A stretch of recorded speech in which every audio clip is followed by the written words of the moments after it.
পণ্য খালাস প্রক্রিয়ায় বন্দরে বড় ধাক্কা। জ্বালানি তেল সংকটের কবলে পড়ে স্থবির হয়ে পড়েছে দেশের দ্বিতীয় বৃহত্তম সমুদ্র বন্দর মোংলা। তেলের অভাবে শত শত লাইটার জাহাজ অলস বসে থাকায় মাদার ভেসেল থেকে পণ্য খালাস এখন পুরোপুরি অনিশ্চিত। পশুর নদী থেকে শুরু করে খুলনার রূপসা সবখানে একই দৃশ্য। শত শত খালি লাইটার নোঙর করে আছে দিনের পর দিন।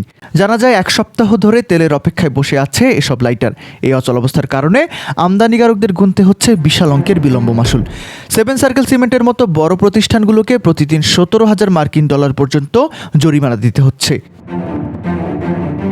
জ্বালানি সংকটের এই ঢেউ আশ্রে পড়েছে শিল্প কলকারখানাতেও। ক্লিংকার আর জিপসামের অভাবে সেভেন সার্কেল ও শেখ সিমেন্টের মতো কারখানাগুলো উৎপাদন বন্ধ হওয়ার উপক্রম। কাঁচামাল না আসায় বেকার হয়ে পড়েছেন হাজার হাজার শ্রমিক। মোংলাস্থ মেঘনা পেট্রোলিয়ামের ম্যানেজার প্রকৌশলী প্রবীর হীরা স্বীকার করেছেন যে যুদ্ধের অভাবে তেলের প্রাপ্যতা কম থাকায় সরবরাহ সীমিত করতে হচ্ছে।